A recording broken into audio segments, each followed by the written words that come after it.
detectives, even grammar detectives, often have to interrogate witnesses to get the facts. So this is a segment I would like to call Witness Interrogation.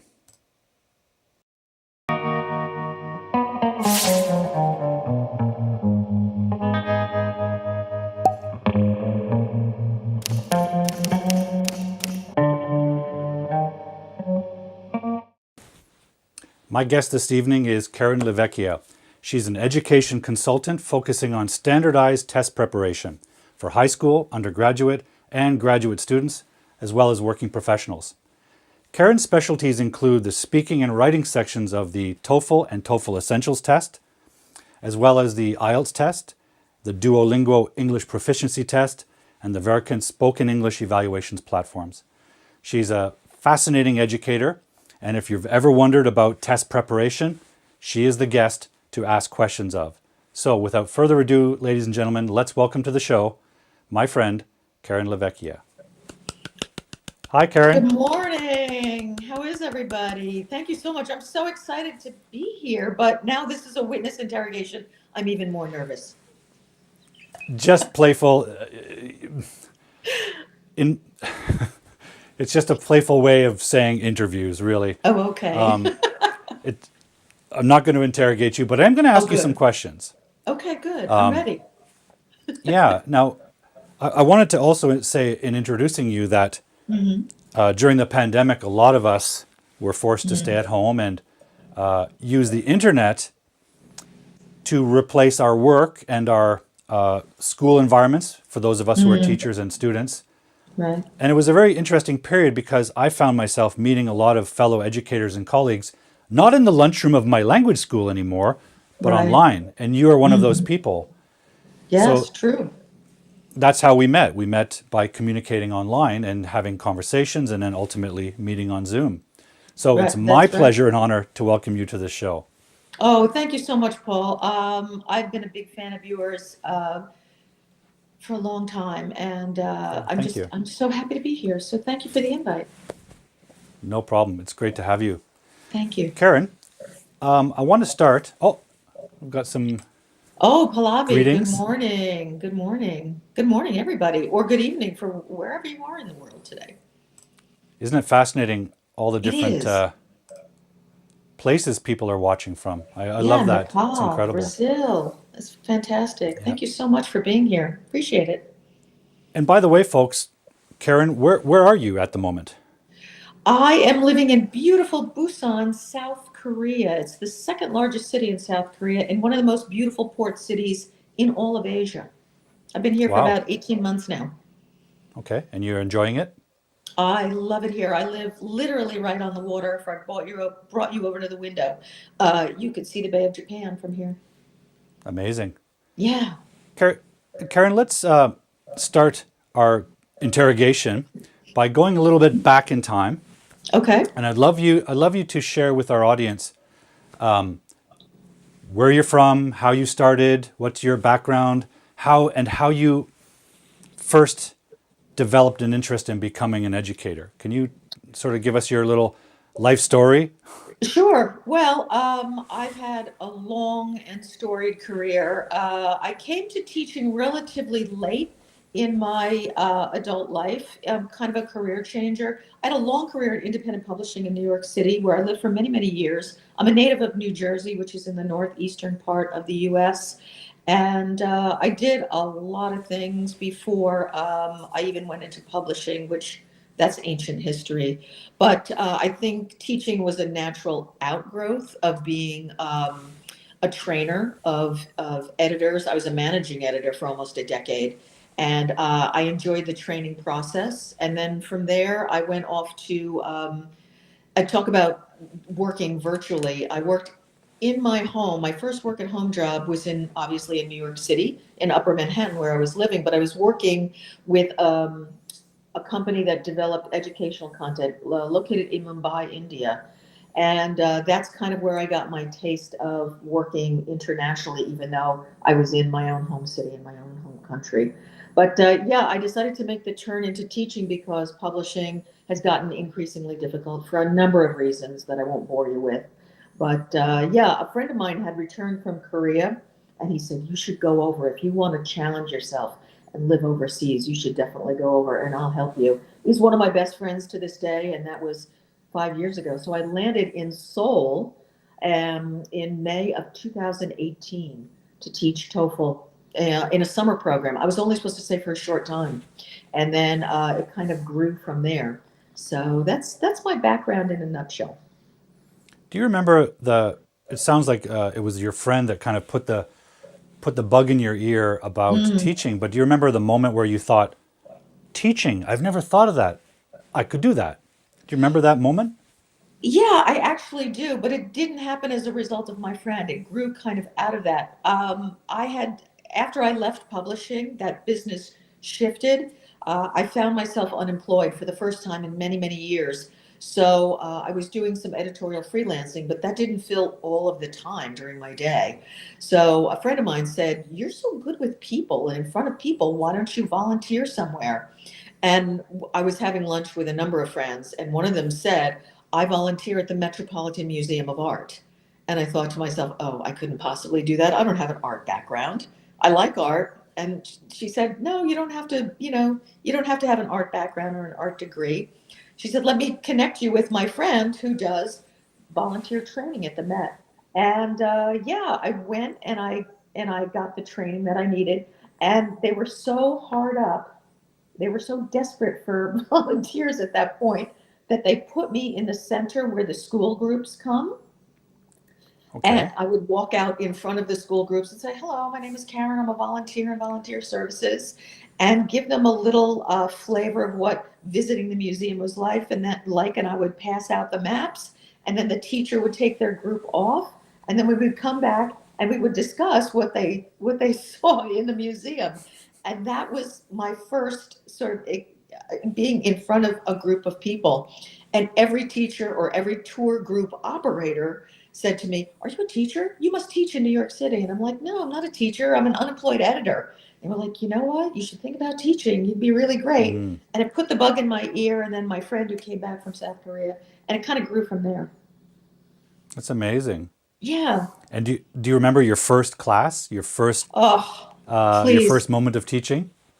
Should we forget about it? No, no, no. It's okay. It's kind of an amusing story, although it's terrifying to recall. I mean, it even makes me a tiny bit like, "Oh my gosh, I remember that."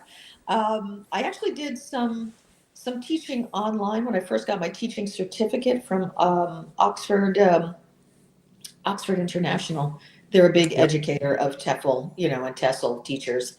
So they said to me after I got the certificate, "You might want to get up on your feet, so to speak, and do some sample classes online." And I did that, and I sent out my sample class that I had recorded to my new employer in South Korea. But that never prepares you for being truly in the classroom. Yeah. And the first day I showed up, I had a TOEFL speaking class with 42 students, which is an insane number. This is Yeah. this is a huge after school academy, and I walked in and I was so shocked. My mouth was like this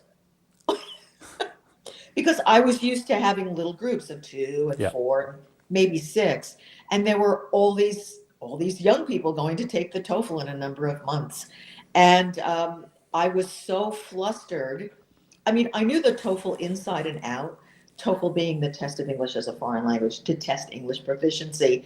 I actually started to teach the writing section, and I fell back on what I knew about teaching writing skills. Yeah. So they were confused from the beginning. And then the teaching assistant who was observing me before he moved on to his next class said, "You have to stay on topic in these classes." And I was like, "Oh, right." Yeah, I actually, when other teachers ask me that, particularly TOEFL teachers, about teaching in other countries, yeah, I recount that mildly horrifying story. So thanks for making me relive that. Sorry. Yeah. But it's valuable information because it tells us, it gives us some indication that in your experience as a teacher, from the Mhm. beginning you were already focusing on TOEFL, and now Yeah. you specialize in this, right? I do. I specialize in the speaking and the writing sections. I can teach all four sections. For anybody who's not familiar with the TOEFL, it's a high stakes, what we call a high stakes standardized test to prove English proficiency, to prove that you can operate in English within an academic environment. So there's the reading, the listening, the speaking, and the writing in that order on test day. And yeah, I have a specific kind of certification in speaking and writing TOEFL. Okay. So yeah. I wonder if any of our viewers, have you guys ever taken the TOEFL test, the speaking or the writing? Mm, yeah. Have you taken TOEFL? Have you taken IELTS? Anyone Or out there? IELTS. Yeah. I specialize in IELTS speaking. I do a fair amount of IELTS speaking work as well. So Can you give me some sense of the what characterizes the TOEFL versus the IELTS? How are they similar and how are they different? well, they're similar in a very basic way. They're both high stakes tests, standardized tests. One is for the US, it's the gold standard of English proficiency tests, academic English proficiency tests. Yeah. If you're going to college in the US and also in Canada, schools accept the TOEFL. And then IELTS is the British version of TOEFL, which Right. of course no IELTS teacher likes to hear that. But IELTS Hmm. is the gold standard in where they I guess where they teach British English. So Singapore, Hong Kong, a lot of IELTS work there. But here in Korea, it's TOEFL. China, it's TOEFL, and various other places around the world. TOEFL is the U.S. gold standard for that this kind of academic proficiency test. Yeah. There's a new one that has been introduced in Canada. I think about 5 years ago, 6 years ago, called CELPIP, CELPIP. Right, right. However, it's not being used yet Mm, for academic standardization. It's used for right, immigration. right, So exactly. it's more of a test of daily communication skill, Right, whether that applicant is going to be able to survive in an largely English environment. right, right. I think at some point it's going to evolve to also be a test for academic readiness. But Interesting. as you mentioned, TOEFL and IELTS are still the standard in Canada for academics. Absolutely. Yeah, yeah. Yeah, just What want to else would you check like on to know? it. Mhm. Well, I would like to know a lot of things, including Great. Hmm. what is a Duolingo English proficiency test? Is that similar? Is that something new? It is somewhat similar. It's a low cost version of the TOEFL. It's a completely separate company. To me, it's a general proficiency English test. You go online. I think it's duolingoenglishtest.com, if I'm correct there. And it costs $49 US, and you don't need a test date. And, it's not section oriented like the TOEFL. It's more a series of running tasks that you do, but it tests general English proficiency, not academic English proficiency. Although more and more US universities and colleges are saying, if you don't want to submit a TOEFL score, you can take the Duolingo. So it That's may interesting. develop into something academic. Who knows? Yeah. As Yeah. these technological tools enter the education space, Mm, you know, we shouldn't necessarily resist them. We should find ways to utilize them because that's where the students are. That's where their attention is. That's where their time is. sure. No, I agree. There's a nice, interesting comment here by Pallavi. She says, we both have clear voices. I wonder, Oh, Pallavi, do you think Karen and I have different accents? we do have Because, different accents. yeah, I'm from Yeah, we Canada, Karen's from do. the US. Hmm. Can you guys hear a difference in our accents? I know I can. Maybe certain words we pronounce differently? Hmm. Mm, true, I true. wonder how it appears to them. Yeah, that is Interesting. interesting. I have a British business partner, so yeah, there's definitely variations in both pronunciation and spelling in the written language Yeah. for sure, for sure.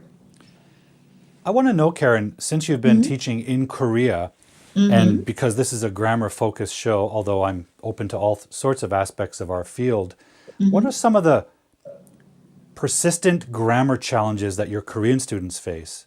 Can you think of a couple of little isms, a little repetitive challenges or problems they face, or errors they consistently make? that's unique They, to Koreans, maybe? yeah, I mean, I think that there are some pronunciation struggles. The QU pairing, Q and U, Yep.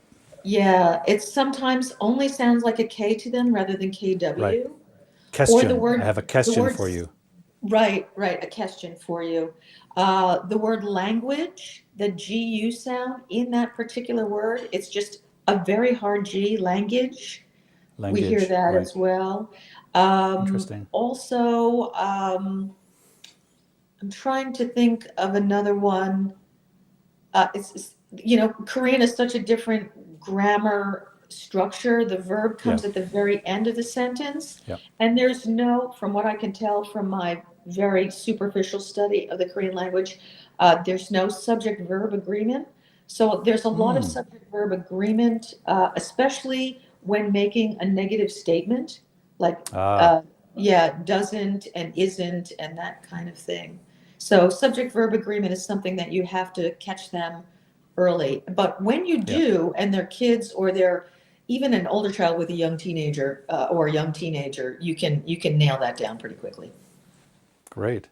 Just want to say Oh, hello hi to from Maki from Japan. Japan. She's Nice. So joining many people us. from Hi, Maki. Japan in your audience. That's Yeah, it's great. nice. I would like to see more of our friends from Korea join us.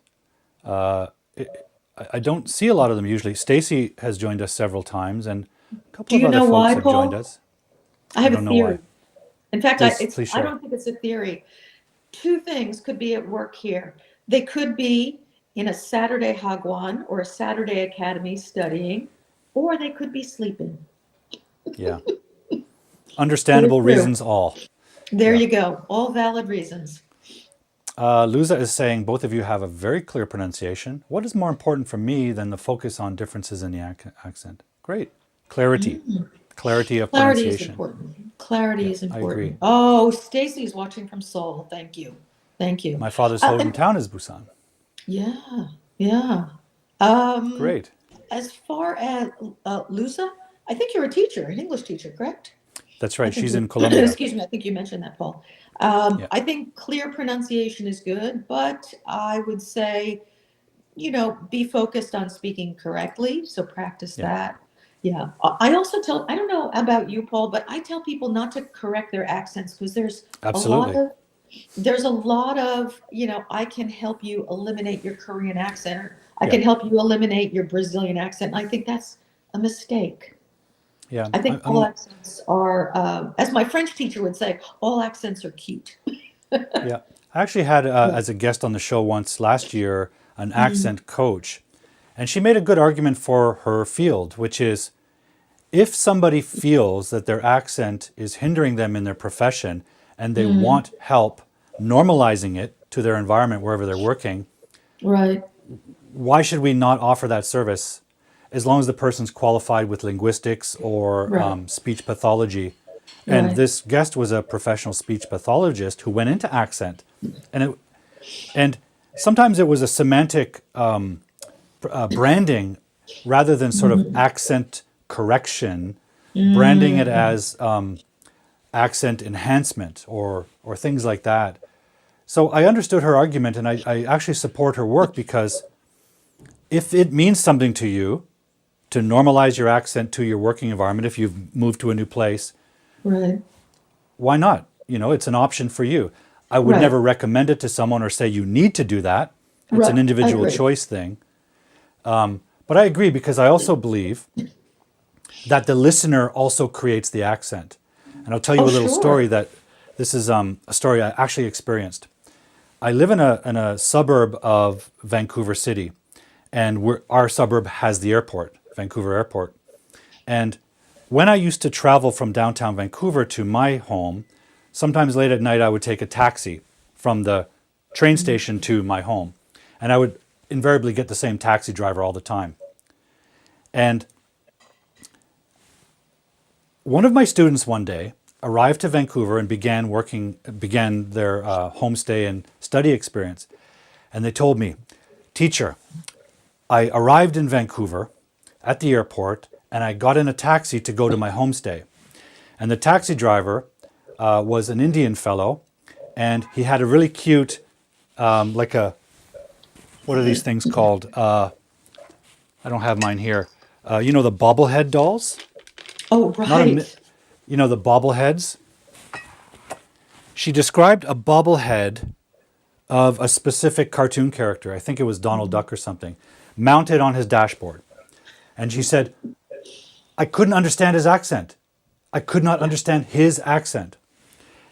And when the student told me this, I said, I know that taxi driver with the bobblehead cartoon character. I've been in his taxi cab a lot of times.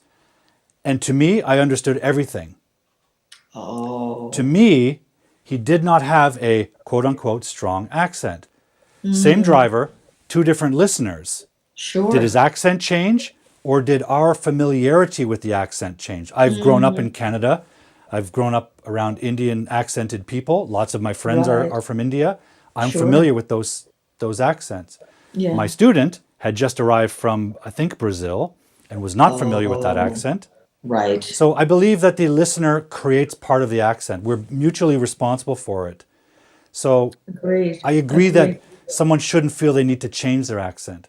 What's more Mm, important is accurate pronunciation, where the right. where the word stress is, those sounds you described, like the hard G versus the soft G or the Q Sure. U, Right. and of course grammar. Those are Mm, far more important for communicating with right. clarity than an Right. accent. I don't think we should feel obliged to reduce our accent. I agree. I agree. I mean, if somebody makes that specific choice to do that for whatever reason, Yeah, that's fine. I would support that, but I would never sure. say you must correct your accent because That's I right. Yeah. just don't. I mean, I would say that probably, if I had to venture a guess, maybe 95% of ESL teachers would agree with that. But I will tell you Yeah. more to your point about the listener. There aren't many British teachers of English in Korea Hmm. because people complain about the British accent I can't Yeah. understand. I actually showed a video in class last summer of a TED talk with a British speaker, and I stopped and I thought, okay, well, I'll do a knowledge check. And it went very, very badly. And they were like, we have no idea what's going on in this class. I only caught the person's name and maybe a few little things. So it's interesting that you talked about the listener makes the accent. Yeah. Yeah. It's accents are fascinating because those of Mm, us from wherever we are, we don't hear our own accent or that of our yeah, country folk, I but an agree. outsider does. I don't live in the Right. U.S. I've been to the U.S. Mm, a lot. I have American friends. right. Of course, I watch American media, so I hear a lot of American accent, and I Right. can hear some of the nuances that are different from the people around me here in Canada. Sure. I'm also a migrant Canadian. I grew up in the East in Toronto, and I came here 30 Oh. years ago to the West Coast. And when I got here, Mm, right away, people sounded really different to me, mm. right? It's like a New Yorker going to California and hearing those Oh, I was stretched just thinking vowels, that. I was just right? It's thinking that. Yeah. the accent all along the West Coast of North America is similar. That stretched out vowel like California, Yeah. right? That that's very different than the Eastern, a little more clipped and a little more, Sure. perhaps a little more Sure. nasal sound. Definitely. I have that nasal tone too. I'm a native of New Jersey and we have certain things that we say, Yeah. yeah, that are completely different from the South where they speak much, much slower. And it's very Yep. different from New England where they have this strange kind of strangulated, a little bit of a British accent because Yeah. when, America was first joined, I mean, when America was first created, we had all of these people coming over on the Mayflower that were British. So in, over, I guess, a century or so, it's created all these different regionalisms. Little pockets. And I Exactly, believe, exactly. if my history is correct too, the people that came from England came from Mhm. different areas of England that already had their Exactly. unique accents. The Right. Northerners have a different accent than the Londoners or the Liverpudlians, and they all came to the US and Canada with different pockets. So these accents started different. That's Right. something we've lost track of because of history and the march of Right. time. But even in Canada, It's all Canada's population is far less than the American population, but we do have slight differences in accent across the country because of the sure because size. of They, immigration. yeah, and the accents evolved sort of in isolation early on. Right, right. We have a lot of regionalisms here. That's just part of the patchwork of the US, the linguistic patchwork. Yeah, it's fascinating, and I think it's fun. We should embrace accents and dialects and stuff. Absolutely, absolutely. We should still use good grammar because grammar conveys meaning. But Right. I have no problem with accents. For me, they're fun. It's I always tell fun too to try to imitate them. Uh, True. I have tried a Southern accent, but it never really works out for me because I'm too much of a Northeastern native speaker of English, and it's my speech is very clipped, and I get right to the point, Yeah, and I say what's got to be said, and then I'm done with it. But it's different in yeah, California. It's different in the yeah, Midwest in the U.S. for sure.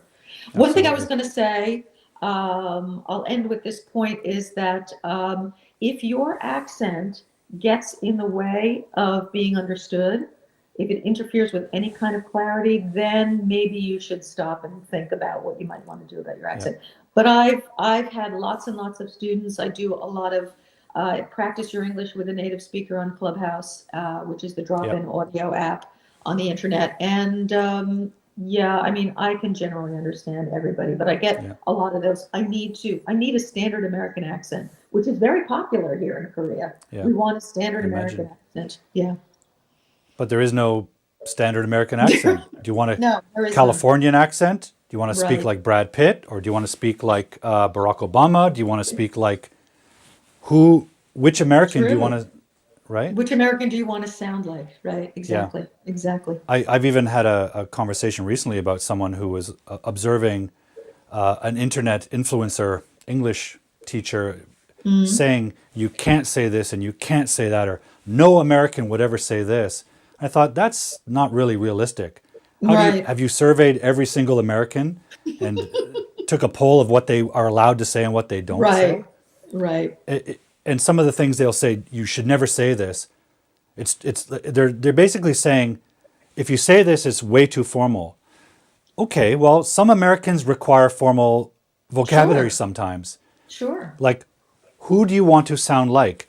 A an uneducated teenager who's in grade Mm. 9, or do you want Right. to sound like someone who's been to university and speaks well on Right. TED Talks? Right. What do you need the Exactly. language for, and who do you want to sound like? Right. Is an important question to ask. I agree. Context is everything. Yeah, Karen, we have a comment here Oh, great. Let me put on my from thinking Wilson in glasses. Ecuador. Yeah, Boom. Well, I took the TOEFL course in Chicago in order to pass the TOEFL, but it was kind of hard. Yes, I can see that, especially for non-English speaker students who need to have some skills to prove and pass the test. This is very true. This is Wilson Jorge Merchon. yeah, he's from Ecuador, Wow, great. Thanks for joining but us. Yes. Mm. he lived in the Windy City for a while. Oh, I see. Yeah, Where they speak a different kind of English, right? they You get do, that right? regional Chicago accent. Yeah. Chicago. Yeah, Chicago. Wilson Yeah, it's a also very broad sound, very broad sound. Wilson's I will asking for tell you, recommendations. We're going to get to oh, those, okay. aren't we? Yeah, I'm going to give recommendations, but I want to answer the question first. Yep. Here is what I would tell students. Take an English level test before you even think about tackling the TOEFL, because you should really be high intermediate, or a higher scale on the proficiency scale, or higher rung on the proficiency scale. B2 and above. If you are low B2 and below, or B1, it's going to be incredibly difficult to get some kind of high score on the TOEFL. The TOEFL demands not only um, proficient English, which obviously that's what it's for. It's to test academic proficiency in English, but it also demands a certain sort of test taking style. So there are strategies that need to be learned on top of the English, and that's what makes it so challenging for students. Yeah, But don't give up. You can do that's it. right. I want to sound like you, teacher. Oh, thank you so much. I don't know why I speak like this. It's not because I'm a teacher, but I will say and that's not true. I don't know. In my house, my parents are not college educated. I don't come from a college educated kind of family, but we were encouraged very, very young to speak clearly, to speak directly, to be correct. So we Yeah, don't use slang in our house. We use casual English. I'm using casual English now, but no, I've always been encouraged. And I think I'm of a generation in the US that had a public school education Yeah. where it was important to be able to recite things. I don't know if students Yeah. do that anymore in the US, but yeah, it was Yeah. important. But that's a very, very kind thing to say. Thank you, Claudia. I appreciate that. So, Anybody guys, else with a question? sorry, before we move on to Oh, okay. Karen's tips, before we do that, I want to ask you, Karen, what sort of, I know you've got some other projects happening right now. Can you tell I us a little bit do. about this one, for example? Oh, this one is brand new. My business partner, Julia Tregoing, and I have put together our first, or my first, online course. She is a veteran of the online courses space. And yeah, we are doing a TOEFL IBT advanced vocab course, and it is starting on April 17th. It's going to be on the thinkific.com platform. We're having an early bird discount. Basically, what we're doing is strictly vocabulary. This is a booster course if you are looking to raise your score in the reading and in the writing and in the speaking. And yeah, it's a self-study. You can work to deadline. You can also go at your own pace. It's a 6-week course. There's a weekly module of up to 100 words, and there are going to be reading passages from the TOEFL. There will also be comprehension quizzes, sample sentences against the vocabulary words so people can learn to use them in context. Because this is one of the things that we see, especially in Asian countries. Students are memorizing hundreds of words a week from a word list, and then they can't use them in context correctly. Right. So we are trying to head that off at the pass and giving students a chance to take this TOEFL vocab course. We're having an early bird discount, Fabulous. $19 US. Great price. Great price for a It really, course. really is super value, I think. Yeah. Now, we're going to put the link to that down below in the description, Please. guys. Thank you. Karen, do you also still host your regular Clubhouse meetings on Clubhouse? I have jumped back in. I'm glad that you asked me that, Paul. I have jumped back in the last couple of weeks. I used to do it a lot during the pandemic because I had the time, but I do teach full time here at an academy in Busan, and it's a busy week, and we go by the Yeah. seasons. So I have more time in the spring season to go into rooms like English Language Club, which is the largest English practice club on the Oh, Clubhouse platform. So it's 24/7. You come in. If anybody wants more information about Clubhouse, you can reach out to me. But it's a great way to practice your English with a native speaker. And great. it's a terrific room. And I really enjoy that work on Clubhouse. I And also again, do we'll a put the tackling link the to that. TOEFL series on Clubhouse too. Sorry, say again, please. I'm sorry, I actually do a tackling the TOEFL Clubhouse room from time to time. I have one coming up Great. next week. I think we're going to be tackling the speaking section. Yeah. Okay. And we'll be sure to get the link down below in the description. Great, great. So, ladies and gentlemen, what I'd like to do Mhm. now is give Karen a chance to give you some advice about how to succeed with the TOEFL examination. So, ladies and gentlemen, this is a little segment we're going to call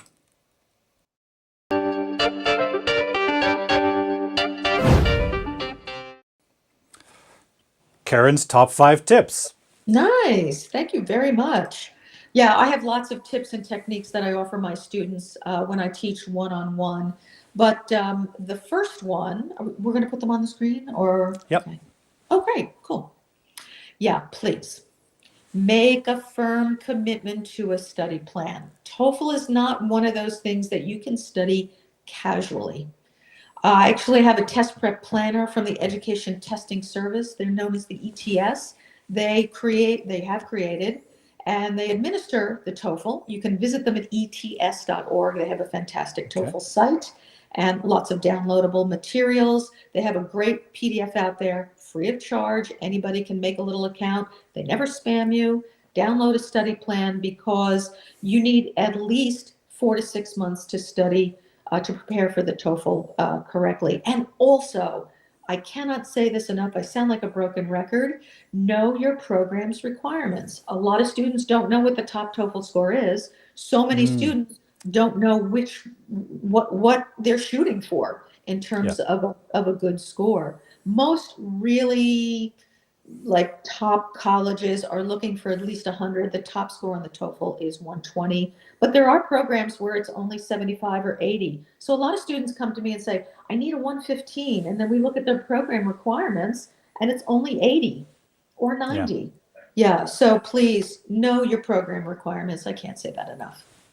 That's a very powerful idea, Karen. Something Mhm. I touch on a lot.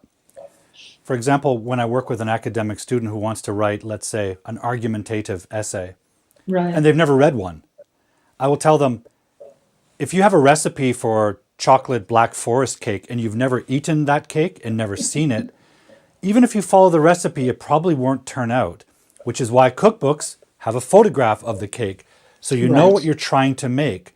So, my first thing when I work with a writer is, if you're writing that kind of essay, read some examples of Hmm. highly refined and polished essays of that type so you know what it's supposed to be like.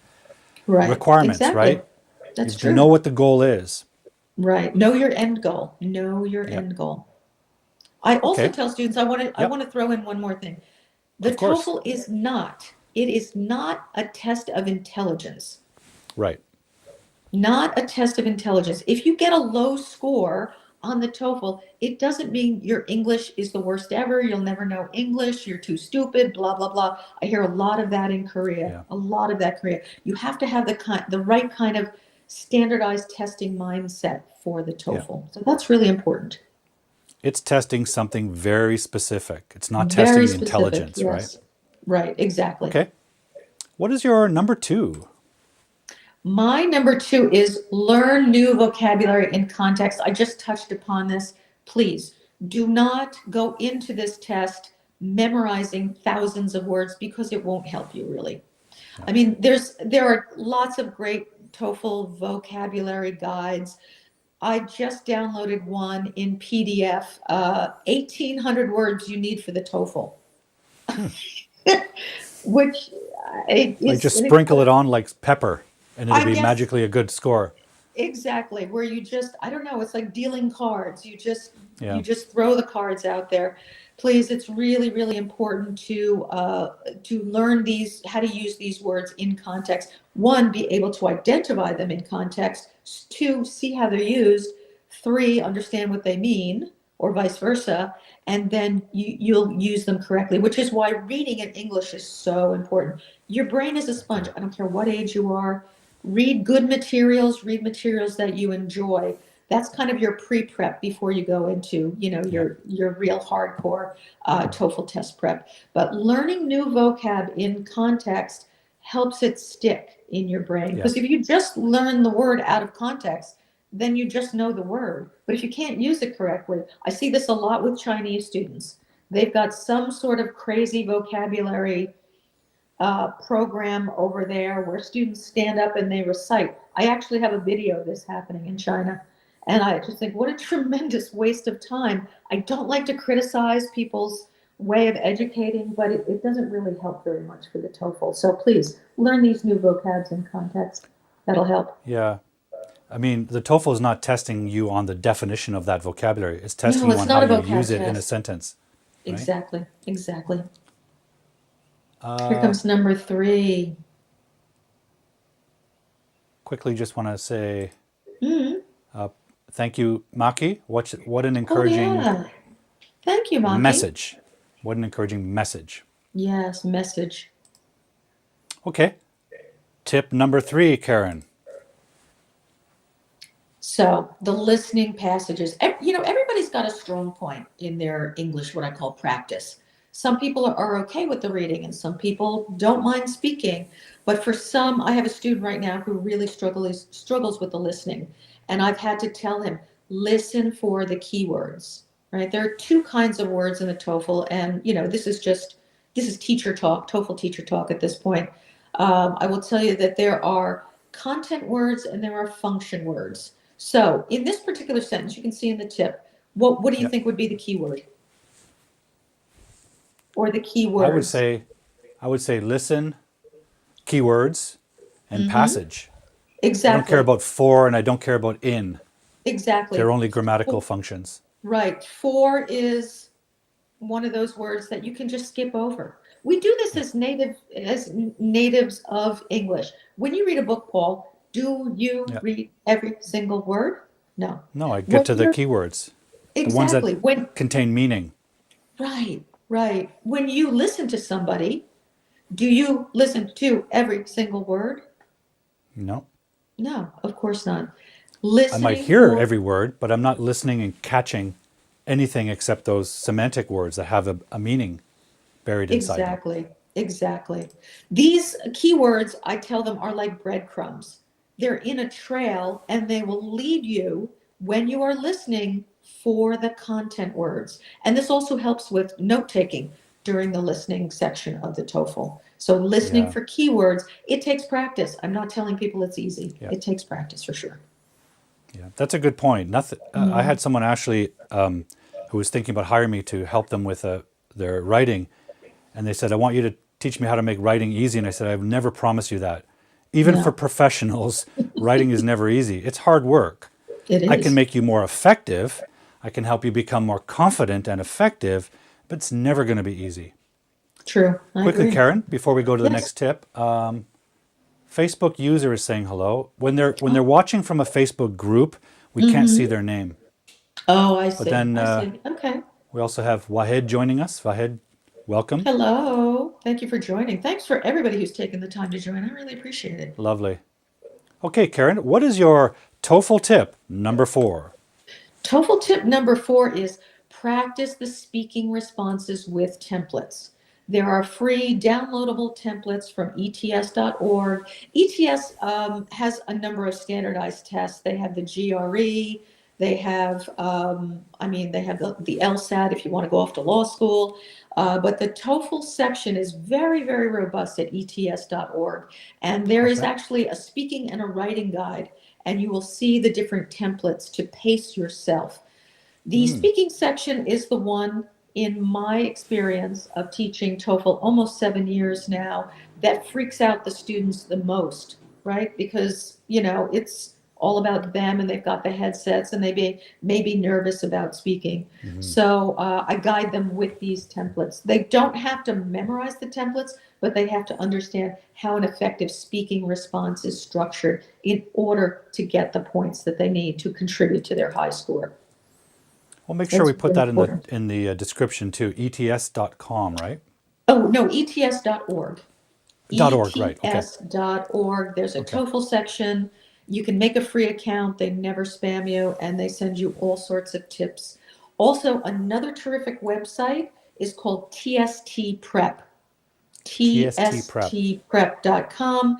A friend of mine, Josh in Japan, has been a TOEFL instructor forever, and he's got some fantastic materials. I use a lot of his materials to teach students here in Korea. I can't recommend that site enough. tstprep.com. Great. Karen, I have a question for you just to sort of Sure. sidetrack here.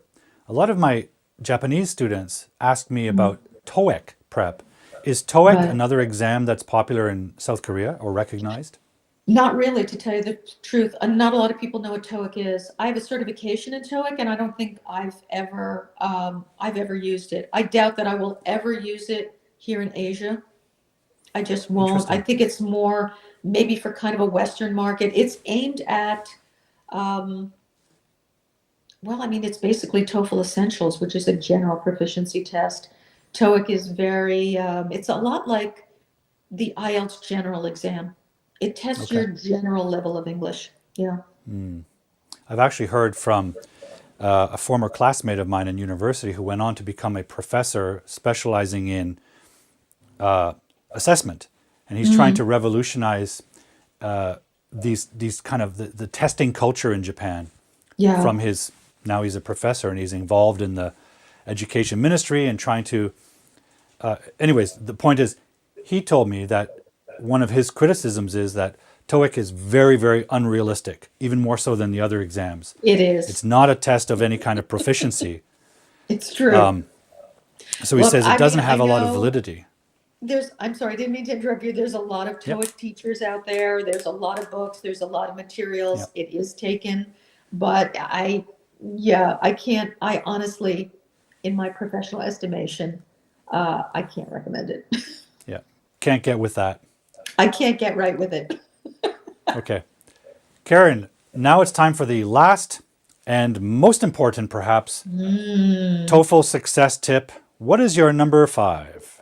My number 5 is, please, again, broken record time. Always remember to use the extra time, if you have extra time at the end of the writing section, to check your work. The whole Oh, point here is to get the score that you need, to hit yeah. your score, or maybe even go hopefully beyond. So many students, I see this all the time here in Busan in my full-time teaching job.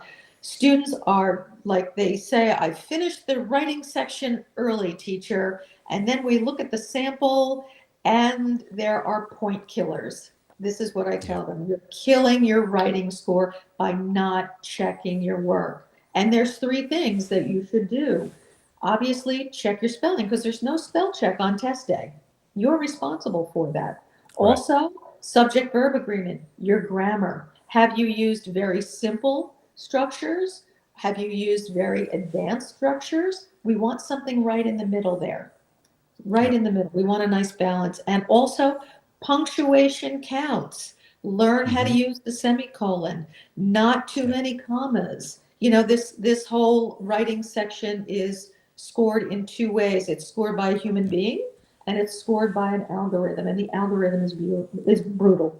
So please, Yeah. check your work. That's great advice. Mm. In my experience with any kind of writing assessment, when students finally finish their conclusion, and usually the Mm. conclusion is razor thin because they're in a hurry to Right, finish and get out. right. And I always preach that the conclusion is the most important part of your essay because Mm. that's what everything builds towards. So that's where you should Right. spend more time. But they're Mm. anxious to get done, and Right. they walk out without proofreading. True. And I understand the urge because I've been there, and I understand the urge to get the heck out of the testing room. But Sure. you're right. You're throwing away easy points that you will Yeah, catch. I absolutely. always recommend, with in terms of a writing piece, read it backwards. Reading it backwards breaks the logic Right. of the content, and you will notice immediately glaring errors that you wouldn't have seen if you read it through the logic. Yeah, You've I got to agree. take that time. Take that time to proofread and check it. You'll find things that would have cost you points. Exactly. Exactly. Reading it backward is also very good. I learned that in my publishing career. I would tell writers that when I was developing content or helping them develop content for their books to do that. And yeah, please don't give away your points with these little mistakes because they Yeah, really do cost you in the end. And it could put you over the edge. It could put that's you over right. the You edge. could be right at the cusp. Exactly. I've seen people score, they need 100 and they've scored a 98. I had a student do that this past fall.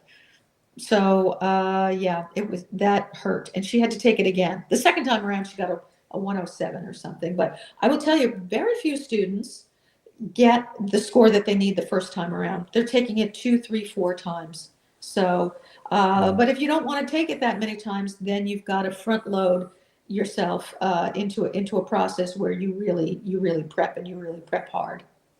yeah. By the way, Maki has something to say. She says a lot of Oh Japanese people yeah, take TOEIC, yeah. and she Look, corrected hers. I'm Oops, not where is saying it? that the TOEIC is bad. I'm not Yeah, anti-TOEIC, but it's not terribly realistic. I think there are better yeah, tests to test general English proficiency, although I yeah, respect the people that teach it and I respect the people that study for it yeah, hard and take it and do well on it. yeah. As Maki says, she has mixed feelings about it. Yeah, If yeah, you're in a education environment where it's necessary, you have to learn to live with it. you got to do it. If your job's on the line, you've got to embrace it and go for it. But Sure. in comparison to other tests, it may not be the ideal one that educators like you or myself would Mm, recommend. I agree. I agree. So there we have, in summary, your 5 Mhm. tips. So 1, make a firm commitment to a study plan and know your program's requirements. 2, learn new vocabulary in context. Yes, super Crucial. important.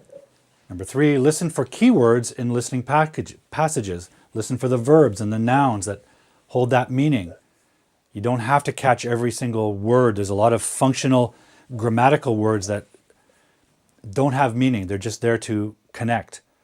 Number 4, practice speaking responses with templates. Do the work. Get those templates from those websites. And number 5, use that extra time to check your work. Always, right? True indeed. And these are the tips that I give my students here in Korea all the time. So just to summarize in larger form, if anyone wants to take a screenshot, these are Teacher Karen's top 5 tips for success with TOEFL. Yes, please.